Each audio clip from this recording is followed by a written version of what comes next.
ఆంధ్రప్రదేశ్ ప్రభుత్వం అమరావతి రైతులకు good news చెప్పింది. కొత్తగా సిఆర్డీఏ మీటింగ్ మళ్ళీ జరిగింది నిన్న. దీంట్లో కీలక నిర్ణయాలు కూడా తీసుకున్నారు అమరావతి కేంద్రంగా. ల్యాండ్ పూలింగ్కు సంబంధించి భూములు ఇచ్చిన రైతులకు మరింత ప్రయోజనం కల్పించాలని కూడా ఈ మీటింగ్లో డిసైడ్ అయింది.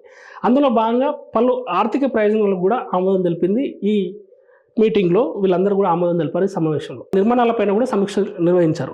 అయితే భూ సమీకరణకు సంబంధించి ఎవరైతే ముందుకు వచ్చిన రైతులు ఉన్నారో ఆ రైతులకు రుణమాఫీ పైన కూడా కట్ ఆఫ్ డేట్ను ఖరారు చేశారు. రైతులకు కౌలుతో పాటు పునరావాసం పైన కూడా నిర్ణయం తీసుకున్నారు. అయితే రాజధాని అమరావతి నిర్మాణంలో భూ సమీకరణ రెండో దశలో కొత్తగా ల్యాండ్ పూలింగ్ జరిగే గ్రామాల్లోని రైతుల కోసం ప్రభుత్వం కీలక నిర్ణయాలు తీసుకుంది. ఇక్కడ భూ సమీకరణ కింద భూములు ఇచ్చే ఆయా రైతులు ఈ ఏడాది జనవరి 6వ తేదీ వరకు తీసుకున్న రుణాలను మాఫీ చేసేందుకు కూడా నిర్ణయించింది, కంప్లీట్గా మాఫీ చేసేందుకు. అలాగే 2024 జూన్ నుంచి భూములు ఇచ్చిన రైతులకు 10 ఏళ్ల పాటు ప్రతి ఏటా 40,000 కౌలుగా చెల్లించనున్నారు. గ్రామ కంటాల్లో భూములు కోల్పోయిన వారికి కూడా ప్రతి ఏటా 10,000 చొప్పున 5 ఏళ్ల పాటు చెల్లింపులు జరపాలని కూడా నిర్ణయించారు. ముఖ్యమంత్రి చంద్రబాబు సిఆర్డీఏ మీటింగ్లో ఈ ప్రతిపాదనలకు ఆమోద ముద్ర వేశారు. అంటే క్లియర్గా చెప్పాలంటే తొలి విడతలో 29 గ్రామాల పరిధిలో గతంలో భూ సమీకరణలో భూములు ఇవ్వకుండా 2024లో కూటమి అధికారంలోకి వచ్చాక భూములు ఇచ్చిన, అలాగే ఇవ్వబోయే రైతులకు వార్షిక కౌలును మెట్ట రైతులకు 30,000 నుంచి 40,000కు, జరీబు రైతులకు 50,000 నుంచి 60,000కు పెంచాలని కూడా నిర్ణయించారు. అయితే 2024 జూన్ 12 నుంచి ఈ నిబంధన అమలవుతుందని పేర్కొన్నారు. ఈ భూములు ఇచ్చినప్పటి నుంచి 10 ఏళ్ల పాటు కూడా వాళ్ళకు కౌలు చెల్లిస్తారు. అలాగే ఏటా మెట్ట రైతులకు కూడా 3,000, జరీబు రైతులకు కూడా 5,000 చొప్పున కౌలు పెంచుతూ పోతారు. అట్లా 10 ఏళ్ల వరకు ఇస్తారు. కొన్ని ప్రధాన రహదారులు గ్రామాల మీదుగా వెళ్ళడంతో భూములు కోల్పోతున్న రైతులకు కూడా అదే గ్రామ పరిధిలో లేఅవుట్ వేసి అంతే విస్తీర్ణం గల స్థలాన్ని కూడా అక్కడ కేటాయించనున్నారు.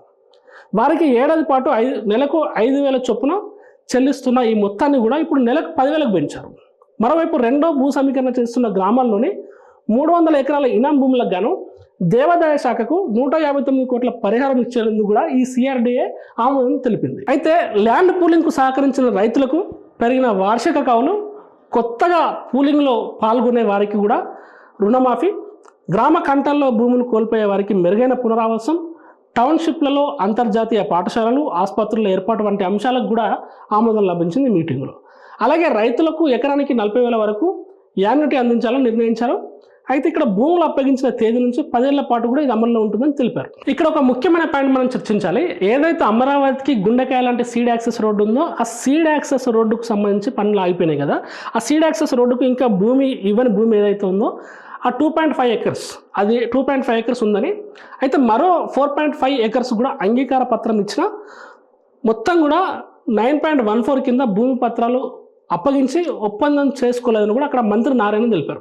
అయితే భూసేకరణ నోటిఫికేషన్ జారీ చేసిన 2.5 ఎకరాలని మంగళవారం రాత్రిలోగా భూ సమీకరణ ఇస్తే తీసుకుంటే, మంగళవారం రాత్రి నిన్న రాత్రిలోపు భూ సమీకరణ ఇస్తే తీసుకుంటామని, ఒకవేళ ఇవ్వకపోతే బుధవారం భూసేకరణ నిబంధనల కింద పరిహారం మొత్తాన్ని కూడా కోర్టుకు చెల్లించి భూమి స్వాధీనం చేసుకుంటామని తెలిపారు.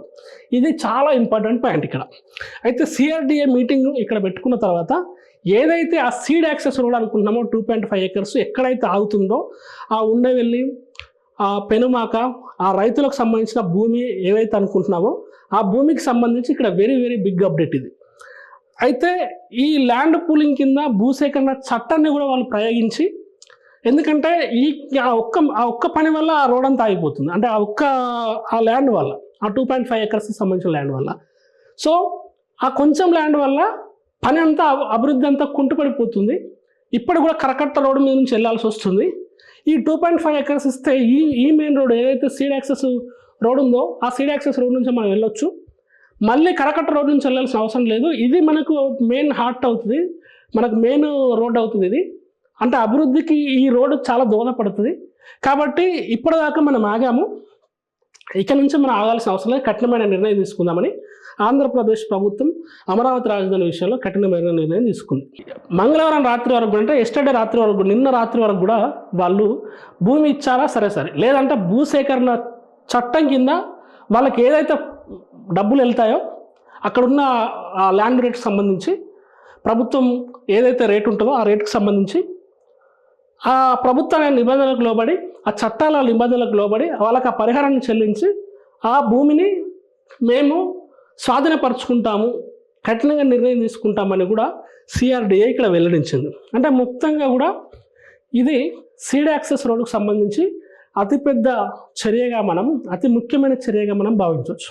ఆ సీడ్ యాక్సెస్ రోడ్డులో ఏదైతే ఆ 2.5 ఎకర్స్ ఆ ల్యాండ్లో ఆ రోడ్డు పనులు ఆగిపోయాయో అది ఒకవేళ ఇప్పుడు భూసేకరణ చట్టం ప్రయోగించి ఆ ల్యాండ్ను ప్రభుత్వం స్వాధీనపరచుకుంటే ఆ స్వాధీనపరచుకున్న ల్యాండ్లో ఆ సీడ్ యాక్సెస్ రోడ్డు పనులు ప్రారంభిస్తే ఈ సీడ్ యాక్సెస్ రోడ్డు నుంచే అది గుండకాయ లాంటిది కాబట్టి అమరావతికి వెళ్ళడానికి అది ఇంపార్టెంట్ రోడ్డు కాబట్టి ఆ రోడ్డు మీద నుంచి రాకపోకలు జరుగుతాయి.